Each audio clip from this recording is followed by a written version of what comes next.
Thank you so much, Sadarji, for your very kind, warm introduction. And thank you for all the support you as well as all your team members have made towards making this event happen. There are multiple events that we all do in our life, but there are few that bring about hope, that bring light, that bring inspiration and motivation to parents.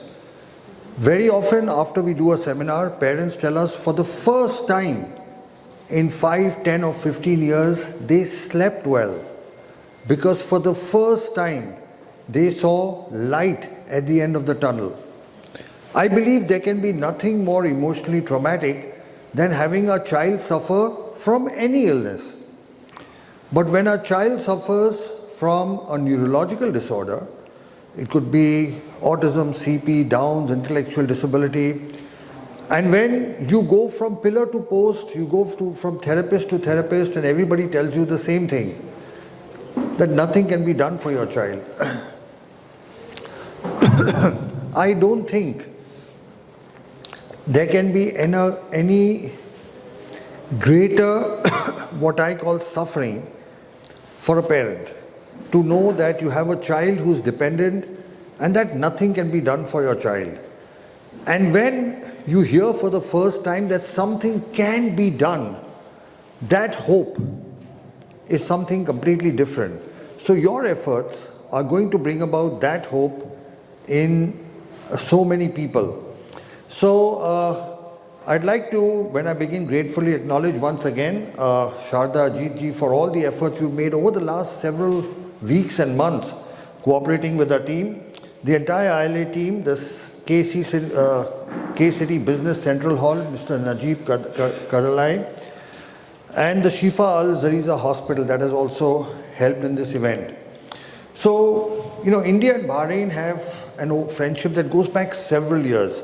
When the kingdom was set up, our people from, especially all over, but particularly the Kutch and Gujarat area, were among the first people to settle here and help build up this island. And this is part of that extended friendship. Before I begin, I always make a disclaimer that this talk is for information purposes only. It is not a substitute for a medical consultation or advice for which you must speak to your local doctors. Also, I'd like to emphasize that each child is different. And so you cannot individualize. You can't take something that you see and put it to your child. Each child is separate, and whatever we have mentioned here, whatever results I've mentioned, they are published in peer-reviewed scientific journals. So we are going to cover these following conditions: autism, cerebral palsy, intellectual disability, and Down syndrome. So this is the reason why we are here. We are here because we have these lovely, very special children who have unique and different needs. And we've gone from pillar to post trying to get help for them, and we've done whatever best we could. And today I'm going to shed a completely new light on all the research that's happening worldwide, all the research that we are doing, as well as the new treatment options that are now available. So what is new? Our talk is going to cover all of this. First is the concept of neurodiversity. What does neurodiversity mean? Earlier, there was till about 5 or 10 years ago, these children were given a diagnosis, a stamp. You have autism, you have Down syndrome, you have intellectual disability. And children had to live with that for the rest of their lives. But today, the thought is changing. And what is the change? I'm going to talk about it a little later. That just like you can have a child who's tall and a child who's short, you can have a child who's fair and a child who's dark, you can have a child with blue eyes or black eyes. Likewise, you can have a child who have brains like us, called neurotypical, and children who have brains like the conditions we mentioned, they are now called neurodiverse. So it's important that we stop viewing them as having a disease or a disorder. They have a brain that is different from ours. So this concept of neurodiversity is very interesting. Then we're going to talk a little bit about comprehensive rehab, the important need for it, because this is something that's easily available. And very often after I've spoken in different parts of the world, people have got together and created comprehensive rehabilitation centers. There is fascinating new research with brain imaging. There are brain scans that tell us what's going wrong in the brains of these children. We know what's happening at the brain mechanism. At a chemical level, we know what's happening. There is this whole concept of neuroregeneration, that damaged brain can be repaired. Then the center of my talk, which is going to be about cellular therapy, and then we'll talk about various other integrative therapies. So what is this concept of neurodiversity? Fundamentally, it says that children with neurodevelopmental disorders are different, not less than. See, when a child has any other medical problem, let's say a child has, colitis or appendicitis or a pneumonia or a stone or a tumor, you don't look at your child as less than. You have a normal child who has a medical problem.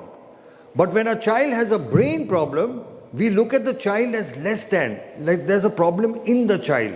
So this is the thing we have to remove. Our children are not less than, they are different.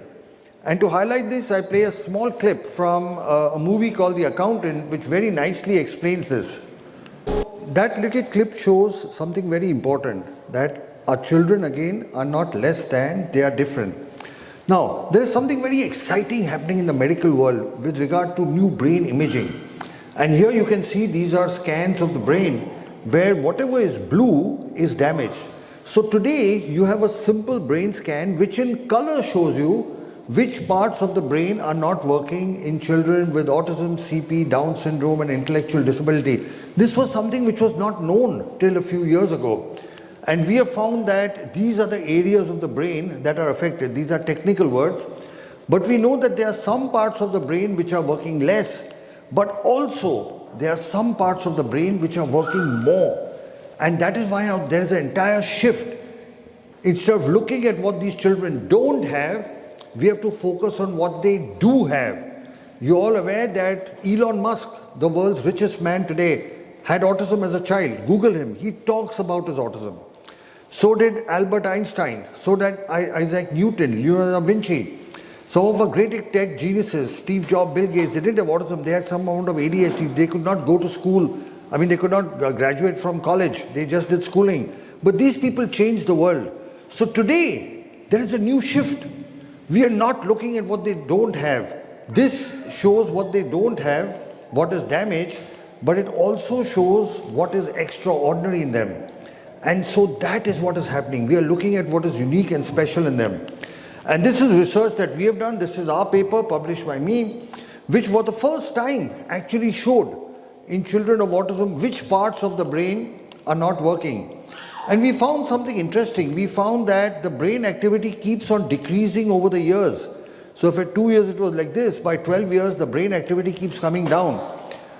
And then we discovered something even more interesting. We found that in children with autism, the brain activity, this is 0 to 5, 5 to 10, kept on coming down as compared to neurotypical or normal children where it kept on increasing. So in so-called neurotypical normal children, the brain activity increases. In children with autism, it drops. But there is a very fascinating finding here. And that is, you know what? Children with autism actually start higher. Can you see that? Their brain activity starts higher and then declines. All right.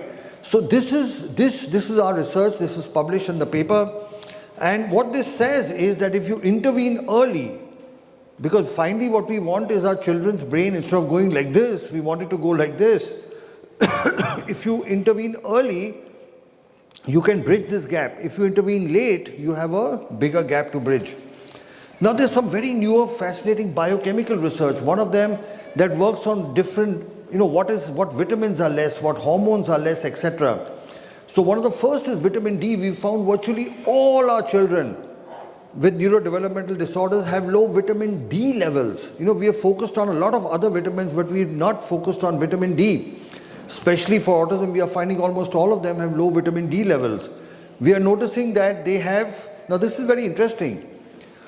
We've noticed that they have elevated levels of B12. Now this is important because we sometimes mindlessly keep on taking supplements. We keep taking multivitamins without realizing what we are doing. We keep giving our children all kinds of things. But we found that they have elevated levels. Not only they have elevated levels, our research shows that the mothers have elevated levels of vitamin B12. So we have to be very careful about how we take vitamin supplements. We've found that they have lower levels of an hormone called oxytocin in their blood. We've also found that there is a deficiency of something called cerebral folate, that is one of the other complex vitamins, and that they are elevated serum homocysteine levels. So there is a lot of exciting work that is telling us basic biochemistry in the brains of these children, and this is easily correctable. You don't need any fancy things. All these things are very easily correctable. Then the next thing is new neuroscience thinking. So the older thinking was, once the brain is damaged, the central nervous is damaged, no regeneration is possible. But today, we have new thinking that it is possible to regenerate the damaged brain through cellular replacement and repair. Now, when we look at autism or look at any other neurodevelopmental disorder, for a matter of fact, what we now know is we need multidisciplinary management. You need behavioral therapy and speech therapy and occupational therapy and diet and physiotherapy and aquatic therapy and biomedical, chelation, hyperbaric, cell therapy is a new thing, neurofeedback. So there is no one silver bullet. They need a multidisciplinary treatment. Now, here is a picture of a fracture. Can you see this fracture? This is a leg bone. Okay, you can see this is fractured, right? And I ask you, let's say if a child or if any of us has a fracture of the leg, will we take physiotherapy on a broken bone? Will anybody go to a physiotherapist with a broken bone? No. What will you do? You'll go to an orthopedic surgeon, he will fix it with a plate and screw, and then you will take physiotherapy. But this is exactly what we are doing for our children with special needs. So this is a scan of a child with autism. You can see the brain, whatever is blue here is damaged. We are giving rehabilitation on a damaged brain, expecting a damaged brain to do things that a normal brain would do. That is why we don't get results. We spend years and years and years doing rehabilitation on a damaged brain. What if we could regenerate the brain like this and then give therapy? We would get better results. And the good news is, it is possible to regenerate this damaged brain, and that's what the rest of my talk is going to be about. So we'll talk a little bit about each of the 4 diseases, a little bit about autism, cerebral palsy, Downs, and intellectual disability. So autism is a neurodevelopmental disorder. It was only described in 1943. It is diagnosed in the first 3 years of life. Boys have it more than girls, and we classify it as mild, moderate, or severe. The main problem here being that of communication problems, social interactions, and repetitive behaviors. Now this is something interesting. These are figures from the US CDC. The CDC is the Center for Disease Control. This gives us the most accurate data in the world. All the data on COVID came from CDC. And this is from the CDC website. This is not our data. This is the CDC website. Now look at this. In 2004, 1 out of 166 children had autism. 2004. In 2006, it became 1 in 50. Then 1 in 125. In 2010, it was 1 in 110. In 2012, 1 in 88, 1 in 68. In 2018, 1 in 59. 2021, 1 in 44. And last year, 1 in 36. Do you know what this means? If this graph continues, the next year this will be 1 in 25, and the year after that this may be 1 in 15, the year after that it may be 1 in 5, the year after that it may be 1 in 2. Unless we do, and we are not talking about 50 years from now, we are talking of 10 years from now. There is something major. These are US CDC figures. These are not figures anybody's made up. They are the most accurate figures in the world. You have to go through a specific diagnostic process to consider this. So this is, which means 1% of the world's population today has autism. That's 70 million people. It's a huge population. And the incidence is particularly high in Middle East. That's primarily because of consanguineous marriages. It's a known fact that we have that, and that causes a very high increase. It's not known, it's not talked about, but it is there, okay? And it's time the world looked at this, because we aren't ready. This is an epidemic we aren't ready to manage. Just like COVID hit us hard, This is going to soon be something which we do not have enough rehabilitation centers. We do not have enough therapists. We do not have enough pediatric doctors. We do not have enough infrastructure. We do not have enough special schooling to be able to take care of this. So this is something of importance to humanity as a whole. Now this is something you're all familiar with, but I like to include it in my talk. There are different types of rehabilitation. For example, there's applied behavioral analysis, ABA, which believes that behavior has something that precedes it and something that there's a consequence, and by modulating what precedes in the consequence, you can modulate behavior. Unfortunately, we do not have too many qualified behavioral therapists across the world. The number is very small, except in the United States. So there is a need to have more of these. So this is ABA therapy happening at our institute. Then there is occupational therapy, which has multiple things. Occupational therapy is not a small section. It's got daily living, play therapy, social skills, cognitive behavior, school-based, recreational, vocational. So there's a lot of subsections to occupational therapy. And this is the occupational therapy department in our institute.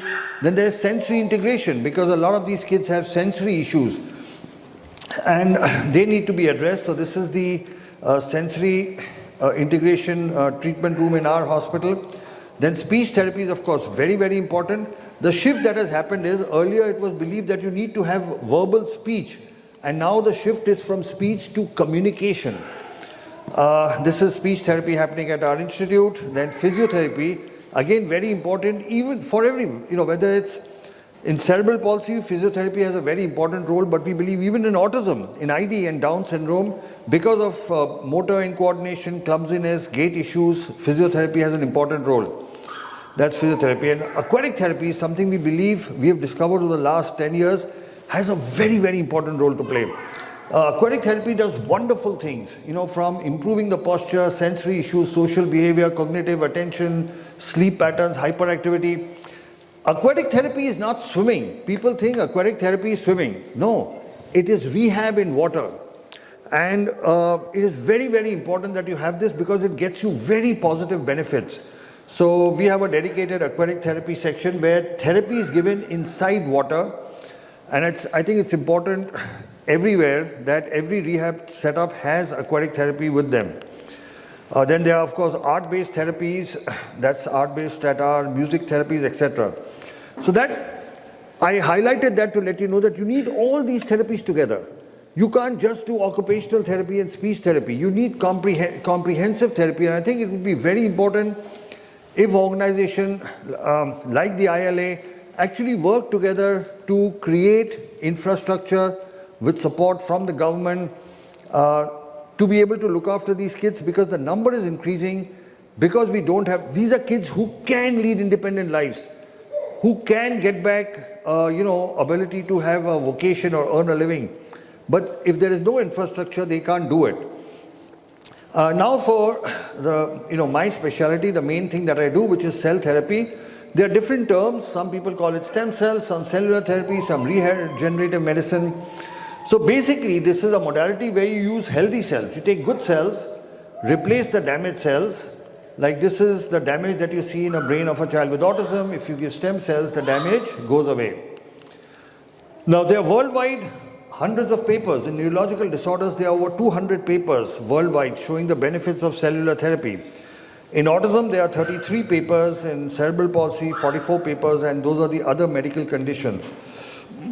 In medicine, we have Dr. Cherian here will be aware that one of our Bibles is the Harrison's textbook of medicine. All of us as undergraduates have studied. It's our Bible, Quran, Gita. And Harrison's Principle of Internal Medicine now has a full chapter on regenerative medicine, and they talk of all the neurological conditions that can be treated. We are all aware that the highest recognition in medicine is the Nobel Prize. And 3 times, not once, 3 times in the last 15 years, 1990, 2007, 2012. In a 15-year gap, stem cell research got the Nobel Prize 3 times.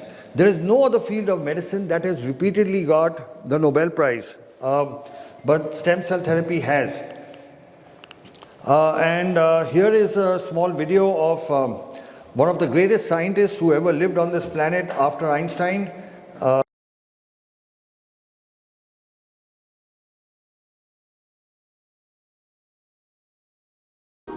I have spent my life exploring the mysteries of the cosmos.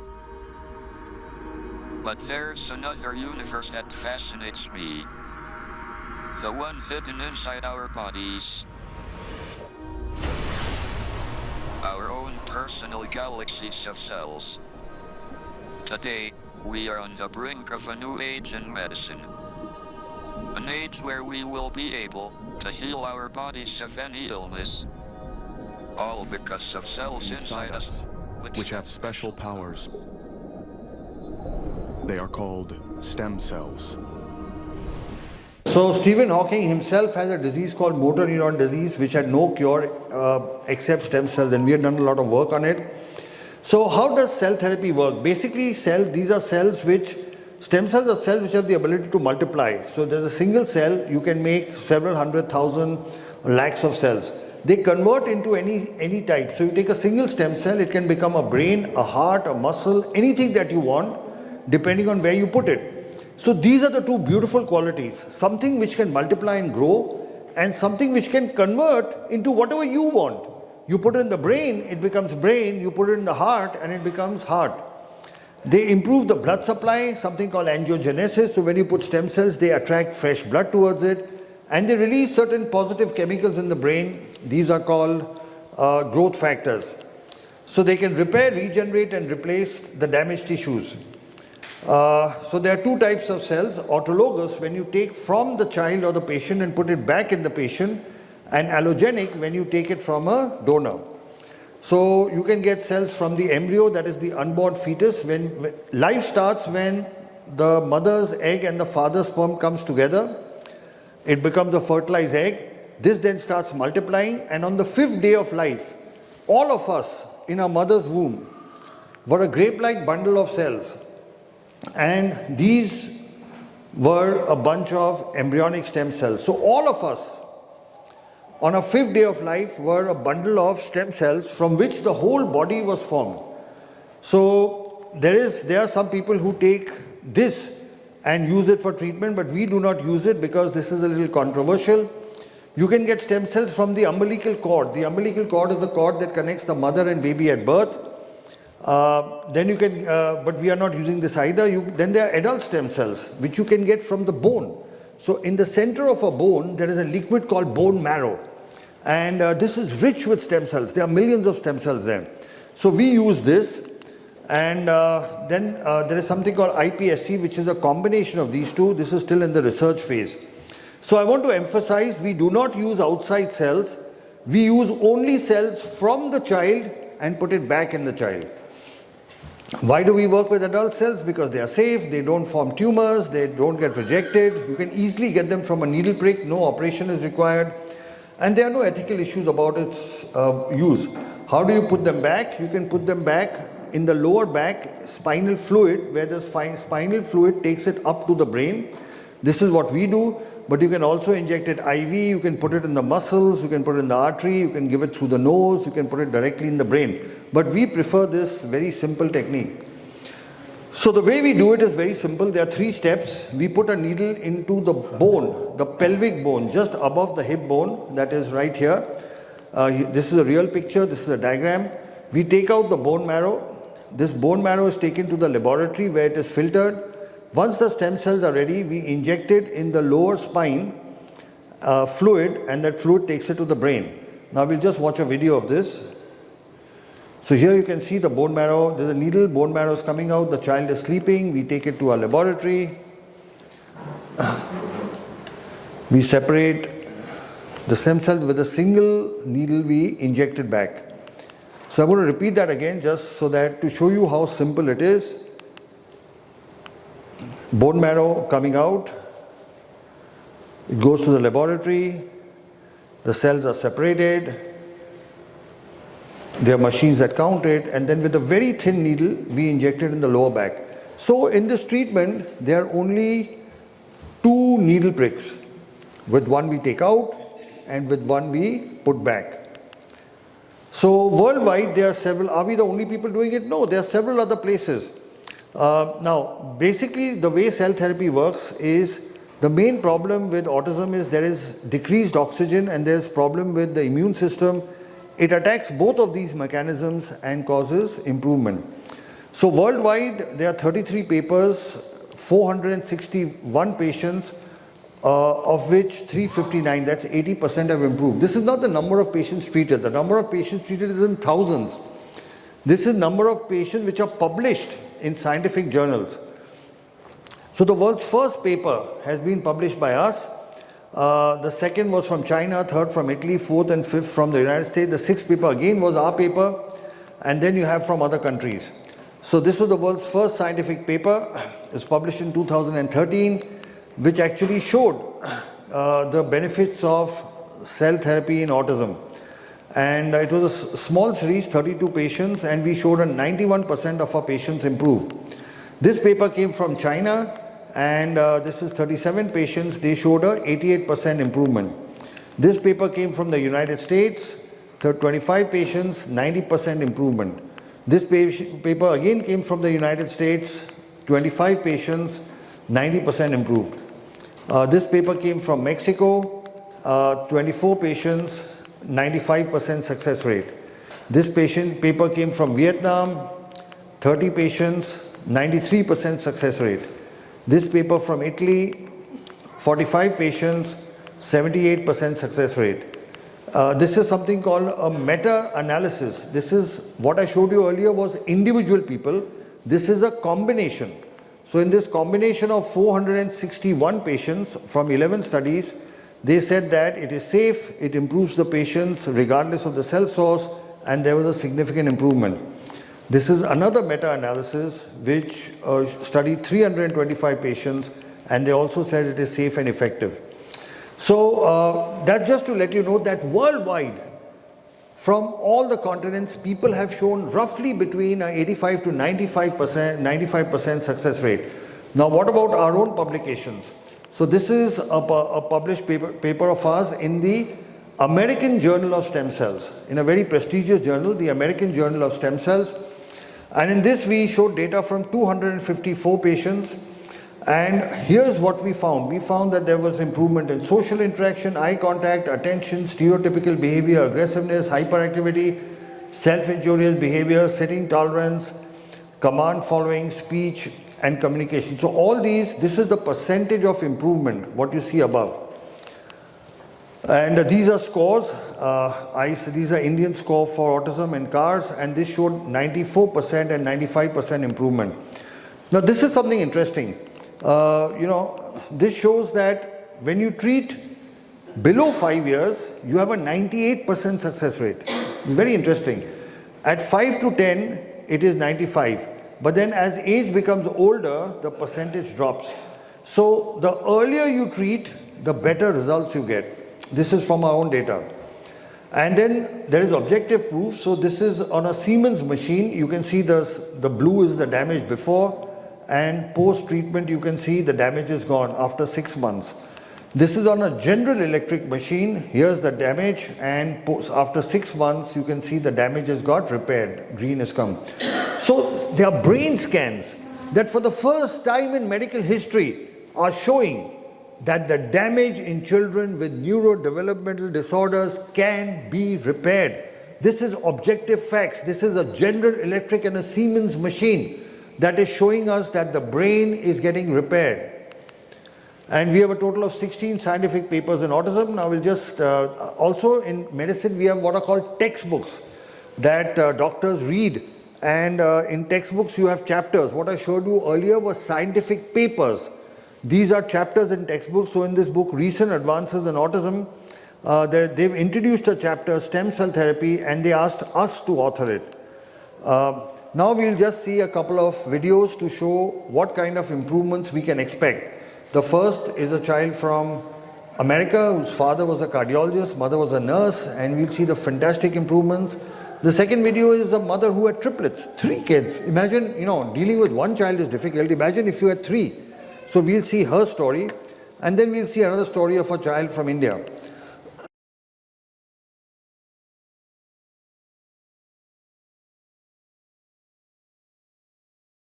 I couldn't get him to engage With me, I couldn't get him to give me eye contact. Over time, he started to lose a lot of vocabulary. Right around 18 months to the age of 2 years, he just slid backwards. He would flap like that, and he would walk on his tiptoes, look at the wall and be talking to the wall. He had problems with eye contact. He'd never look you straight in the eye. He had problems with his speech. Some research and found out about NeuroGen. And the big question that I had in my own mind was, what is there to lose? And I could not come up with a good answer, and I said, we have to do it.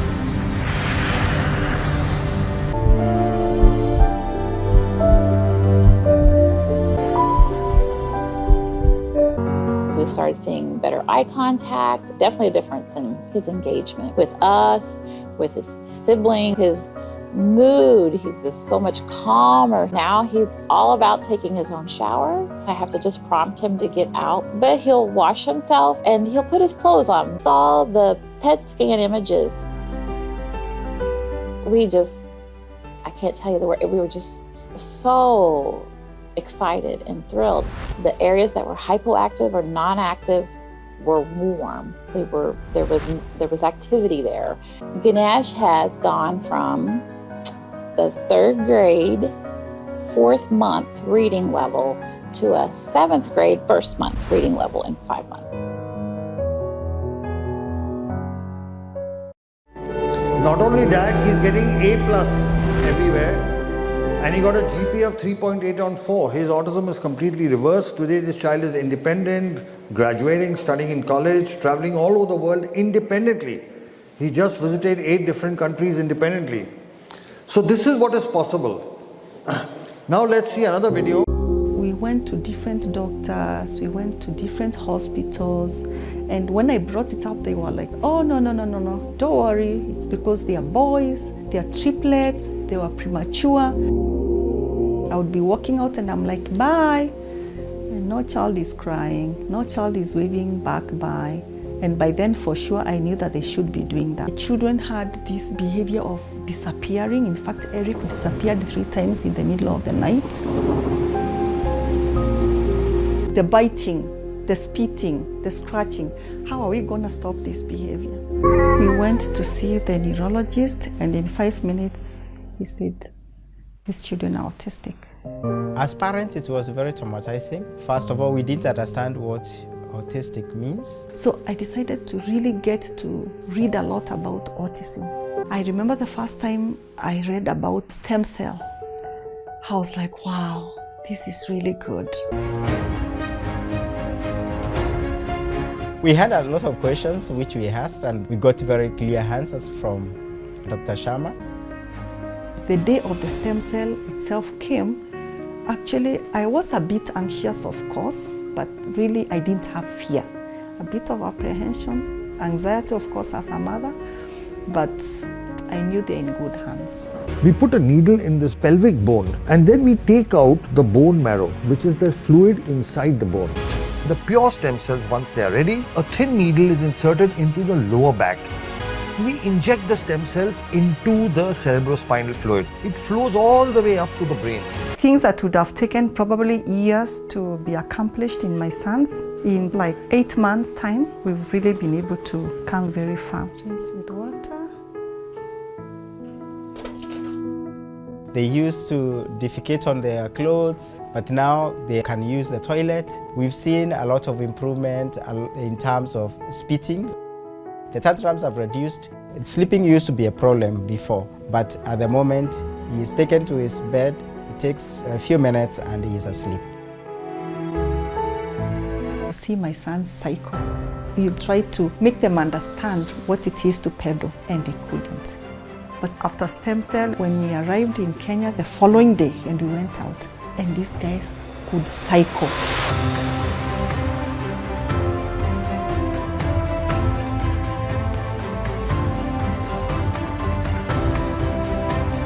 I'm going to send you to buy tomato paste, okay? I'm going to send you to buy what? Tomato paste. In the shop. Where is the shop? It's here. Okay. So I'm going to give you Money. for what? Buy tomato lollipop. I'm going to wear my shoes. That's right.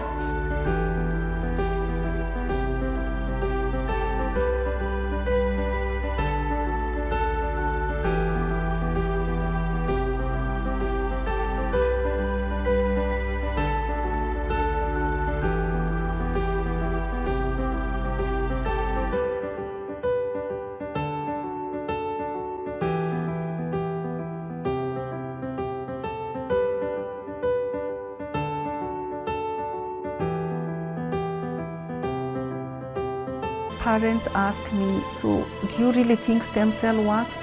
And I'm like,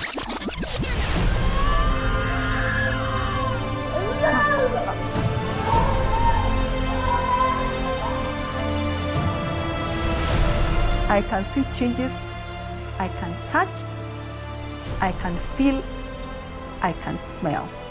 Of course, for me, stem cell works. I'll do it until my children get well. And the last one, this child from India.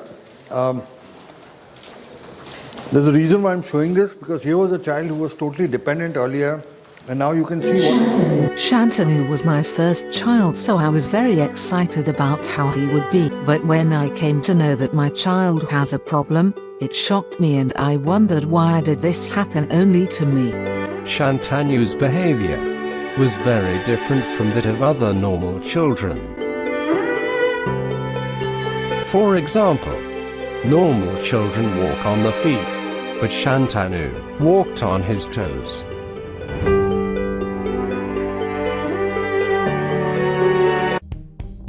It has been 2 months since Shantanu's stem cell therapy. There have been many changes and many improvements. His hyperactivity has reduced drastically, and his attention span has improved a lot. He sits patiently in one place. He has started coordinating with his sister very well.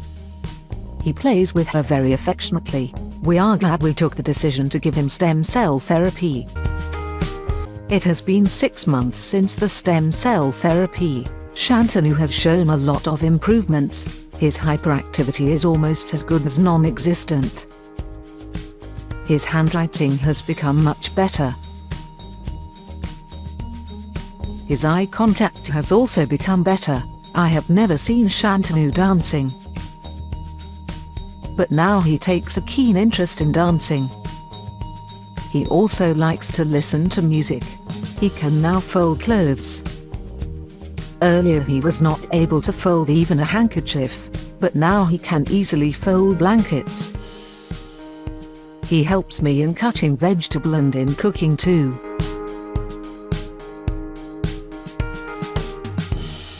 Goes to the market store for purchases. He passed his 10th grade. There have been improvements in many other aspects as well. For example, his emotional quotient has also increased. Now he hugs us very affectionately, calls me mother. Now he takes tuitions of other special kids.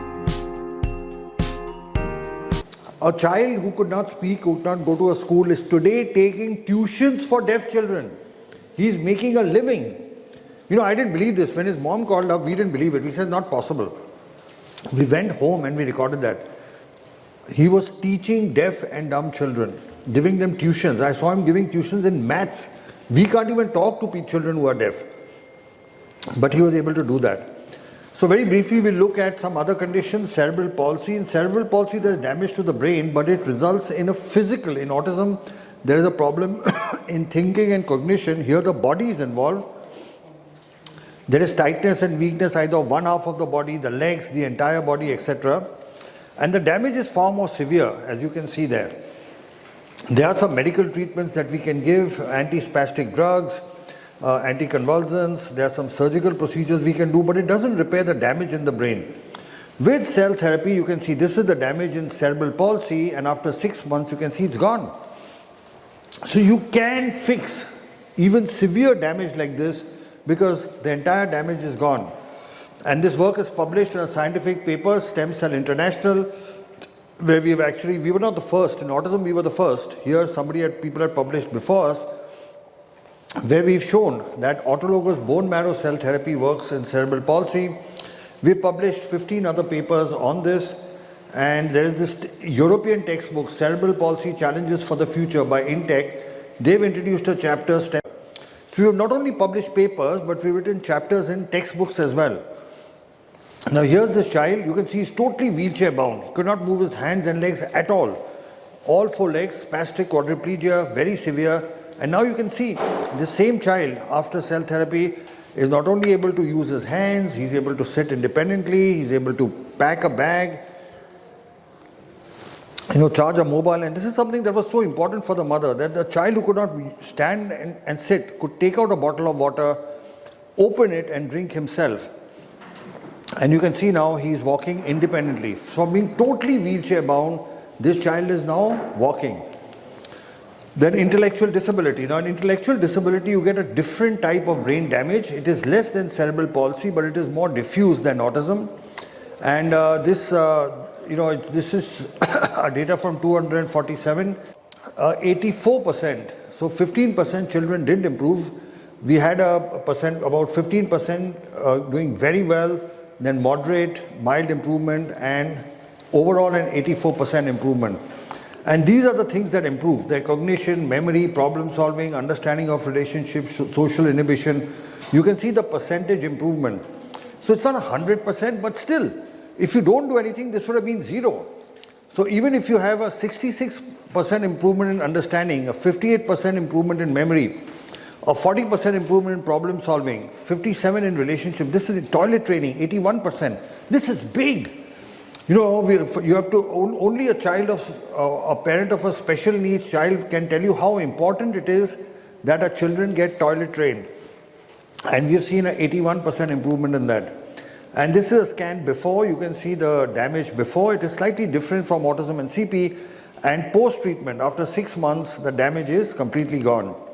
And this is a paper that we have published where we had actually done open label study with autologous bone marrow transplant and intellectual disability. We published 3 other papers on this. Then comes Down syndrome. Now in Down syndrome, we know what causes Down syndrome. Basically, it's a problem with the chromosomes. I won't go into the technical details of this. Most of you will be aware of it. And there are multiple. Their problems are not only in the brain. There are problems in the hands, in the heart. Very often these kids have a hole in the heart. So there are multiple problems all over the body. Cell therapy only helps, it doesn't cure Downs. It only helps in repairing the brain damage, their learning disabilities. Stem cell therapy helps in the developmental delay part. Stem cell therapy is not a cure for Downs. Their face will not change. The cardiac, the bone, the physical problems won't change, but it will improve their overall functioning. So, like I said, the nervous system part is what we treat. Our treatment will not help the musculoskeletal system, the endocrine, the heart, and the gastro. This requires a separate treatment. So I'm repeating again, because people think stem cell therapy will cure Downs. No. Stem cell therapy will repair the nervous system component of the Down syndrome, which helps them to lead independent lives, their cognition, their understanding, all of these things, they improve. So there is no cure for the disease. And we have a scientific paper published in the British Journal of Pharmaceutical and Medical Research, where we've shown the improvement of treatment neurodeficits in Down syndrome. So this is published in a British journal, and this is a scan. You can see here, you can see the light here, and you can see how much, just compare this. This was before the treatment and after the treatment. Look at this. Now this is before the treatment in a child with Down syndrome, and you can see afterwards so much improvement has happened. So in Down syndrome, the brain damage, I'm repeating again, this is a scan of a child with Down syndrome, and whatever is blue here is damaged. This is before our treatment. Now compare this to after our treatment, where this whole thing has become green now. That is, green is normal functioning. So we can repair the brain damage in children with Down syndrome as well. Now, one question in all your minds would be, how safe is this treatment? So here's the good news. We've had no major adverse events, no deterioration, no child has worsened after our treatment.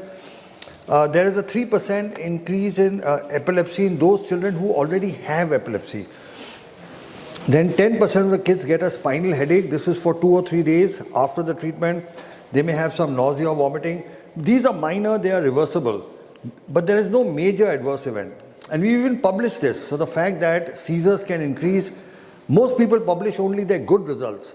We've published a paper on our adverse events as well, because there is no treatment without some adverse event.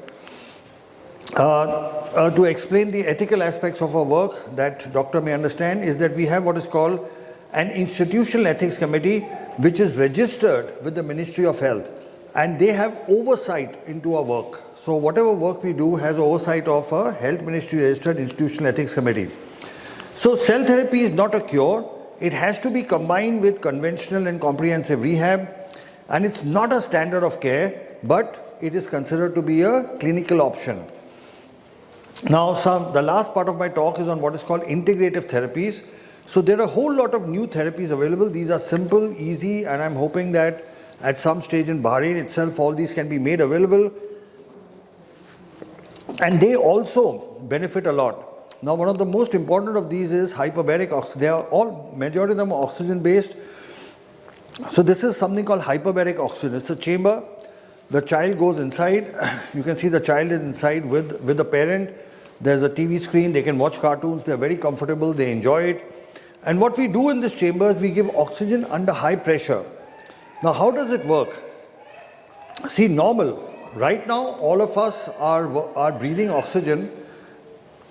Oxygen from our lungs goes into our blood, and only the red blood cells, so our blood, this is a blood vessel, we have got red blood cells, we've got white blood cells, we have got something called platelets, and this is called plasma. This is the liquid of the brain. So I'm going to repeat.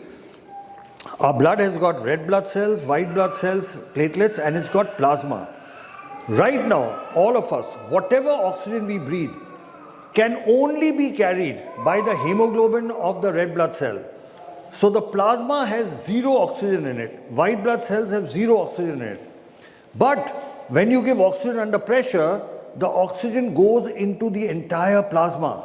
So compare this oxygen and so much oxygen. So that is the advantage of hyperbaric oxygen, that when you give it under pressure, it goes into the liquid and your entire body gets very nicely oxygenated. So hyperbaric oxygen has multiple benefits: improving the immunity, stimulating oxygen, improves the metabolism, energy levels, and overall functioning. And then there is something called ozone therapy. Now, what is ozone? Ozone is, oxygen is O2, ozone is O3.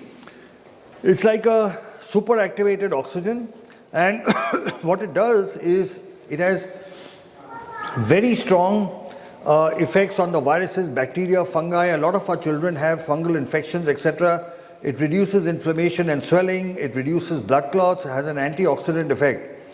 So the way we give ozone, it can, the child has to sit in a chamber, or we give it. It can be given, through the ears. It is also given through the rectum. It can be given IV, and it works in multiple ways by improving the oxygenation.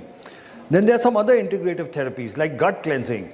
So we use ozone therapy for gut cleansing because the gut is full of a combination of good and bad bacteria, and by using ozone through the gut, we clean the gut of these children because there is something called the gut-brain axis. Then we also use acupressure and deep tissue mobilization. If there are heavy metals in these kids, we attempt to remove those. We focus a lot on diet and nutrition. We believe that there are foods that can be eaten, foods that have to be avoided, and foods to eat are probiotics, prebiotics, ketogenic, gluten-free, casein-free diet, vitamin-rich, and camel milk. There's a lot of research to show that camel milk is very beneficial in this part of the world. You may have access to fresh camel milk, which is not available everywhere else. So camel milk has shown, there are several papers that show the benefits of camel milk, and if you can just make that available, it actually has a very, very important protective effect on the brain. Then curcumin that we are aware of, fermented food. The foods to avoid are sugar, additives, pesticides, genetically modified organisms, inorganic processed foods, hard to digest starches. What we recommend is a ketogenic diet which is high in fat, has enough protein and has low carbohydrates. Then we believe in supplementation. So supplementation has to be done intelligently. Nowadays what happens is you go somewhere, they just pump you with supplements. You get a bottle of something with multiple things. That's wrong, because you can actually have excess levels of something. So we like to investigate, target, and then find out what is missing and only supplement that. So we give intravenous vitamin therapy. So these are all the things we have seen that are less in our special needs kids, or more sometimes magnesium, calcium, zinc, selenium, B complex, C, A, D, K, omega-3, glutathione, NS. So these are various things that can be given to them. What's the scientific basis of our work? So we have 106 scientific papers on autism, cerebral palsy and other conditions. In the medical world, your work has credibility only when it is published in scientific journals. Why? Because when your work goes to a journal, the journal's editor, editorial board and 3 independent reviewers, they verify your data, authenticate it, and then say that this is something worth publication, because they don't do it for us. Because if they publish wrong information in their journal suffers a bad name. So we don't have 1 or 2, we have over 106 papers, including these chapters in textbooks. There's this chapter in a book on physical disabilities, and we have again written stem cell therapy, neurological disabilities. We have published 18 books, and all our books are distributed without any cost. Physical copies, if you want, we give them to you. Digital copies can be downloaded from our website. So we have books for doctors, the above books. Then we have written parent guides. There's a parent guide for autism, parent guide for cerebral palsy, parent guide for muscular dystrophy. From books for doctors, books for parents, and we have books for therapists. We have treated over 13,000 children from 102 different countries from all the 6 continents of the planet. And my conclusions are that new brain imaging is giving us greater information as to which part of the brain is affected. Multidisciplinary rehab is important, improves the quality of life. Cell therapy is safe, effective treatment option for autism and cerebral palsy. So this basically is what we've covered. We've looked at what new brain imaging is telling us. This is available, but we need to be a little more aggressive and comprehensive. These are simple to supply. Cellular therapy is what we offer. Oxygen-based therapies are not there right now, but should be made available in the Kingdom of Bahrain. So in this talk, we looked at neurodiversity. I spoke about how these children are different, not less than. We looked at autism, cerebral palsy, etc. We looked at neuroregeneration, brain imaging, neurorehab, cell therapy. What are the published literature, cerebral palsy, integrative therapies and other therapies. Now, best results are achieved. What we have found, first thing is we have to accept our children the way they are. We have studied some of our children who've done very well, and all the parents had accepted the child the way the child is. They were not ashamed of the child, they didn't hide the child from society, they were out there letting the child integrate. You have to understand what is happening to your child. What we've also found is the whole family needs to work as a team. We found the role of the family to be extremely important. I would say more important than the cell therapy and rehab, because the child is 24/7 at home. And these children pick up. They pick up from, they have an emotional connect with the mother. So if a mother is depressed, sad, anxious, these children get depressed, sad, anxious. The mother is positive, proactive, aggressive. These children get that energy from them. The role of the father is very important, because we find that these children learn more faster from fathers, especially boys. To all the fathers here, when we were boys, who did we look up to? We want to become like that. We looked up to a father, right? We always wanted to be like a father. Mother was for love and emotion and food and hugging and everything else, but we looked up to our fathers. Now, today, unfortunately, fathers are not able to spend time with their children because they have to work, they have to make a living. But what we have found is that when fathers spend time with the children tend to do better. We've actually found what it takes the father 1 hour to teach, it takes the mothers 4 hours to teach the same thing. Not because the mother is a bad teacher, because the children listen more to the father. You're always scared of the father a little bit. Mothers you're never scared of. Mothers, you can navigate around them and get what you want. So then we have found that having the entire day scheduled, what happens is, when we start the day, we don't have a fixed schedule. We have found when there's a fixed time to sleep, 10 o'clock go to bed means 10 o'clock everybody has to go to bed, and it has to be consistent. Once you start, I've found these parents give a fixed mobile time. Okay, 1 hour you can spend on the mobile. No more, no less, 6 to 7. 8 to 8:30 you can watch television. So when you have a fixed structure, these children improve faster.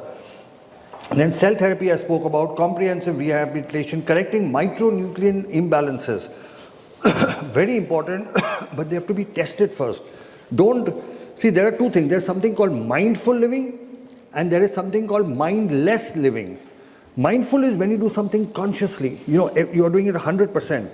Mindless is when you're just, it's like you're sitting in front of a TV and just flicking channels. That's called mindless watching. But when you decide, okay, I want to watch this, I want to watch a match, I want to watch a serial, that's mindful watching. So in life, we have to shift from a mindless way of working to a mindful way of working. And even when we are correcting micronutrients, don't just give your child something because you saw it over the net. Identify the problem and try to fix it. And then I spoke of integrative therapies. Now, to highlight the importance of stem cell therapy, the world's two biggest democracies are India and America. And I'm going to show you what the leaders of India and America, what their views are on stem cell therapy. I'm very fortunate that in a book that I have written, Honorable Prime Minister Shri Narendra Modi ji has written an introduction. He has not written an introduction for anybody else, but Modi ji has written an introduction for my book. And this is myself presenting a copy of that book to him. This is his introduction. You can see he signed it. And it was a book on muscular dystrophy where I talk about stem cells. So it's a real honor that he has written for me. And I'd like to share with you a video of him speaking in Parliament about stem cells. मैं Japan गया तो Japan मेरे कार्यक्रम में मैंने एक कार्यक्रम क्या जोड़ा मैं वहाँ एक नोबेल लॉरिएट साइंटिस्ट याकामाहा को मिलने गया मैं इसलिए किया गया कि उन्होंने स्टेम सेल के अंदर जो रिसर्च की है मैंने जितना पढ़ा था तो मेरे मन में आया था शायद इनकी एक खोज हमारे काम आ सकती है क्या हम गए तो वहाँ गए उनसे चर्चा की और बेंगलोर के हमारे साइंस इंस्टीट्यूट के साथ आज उस दिशा में हमारा काम हो रहा है कि स्टेम सेल्स के द्वारा हमारे युवा साइंटिस्ट कुछ खोज करें. So that is the Prime Minister of India speaking in the Indian Parliament about stem cells. And now we'll see what the previous President of the United States, Barack Obama, had to say about stem cells.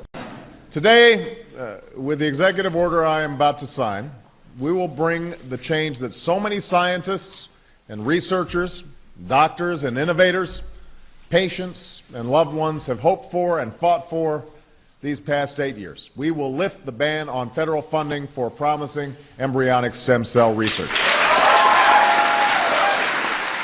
Scientists believe these tiny cells may have the potential to help us understand and possibly cure some of our most devastating diseases and conditions, to regenerate a severed spinal cord and lift someone from a wheelchair, to spur insulin production and spare a child from a lifetime of needles, to treat Parkinson's, cancer, heart disease, and others that affect millions of Americans and the people who love them. There's no finish line in the work of science. The race is always with us. The urgent work of giving substance to hope and answering those many bedside prayers, of seeking a day when words like terminal and incurable are potentially retired from our vocabulary. So with that, I'd like to thank you for your attention. That was just to show you that the leaders of the two biggest democracies are actually talking about stem cells. So this is not some esoteric side topic. What do prime ministers and presidents talk about? Of something that is of public interest, something that is of national interest, something that is of social interest, something that will benefit people at large. So that's the reason for sharing that with you. I'd just like to thank you for your attention. Thank you for listening. I am open to any questions that you may have.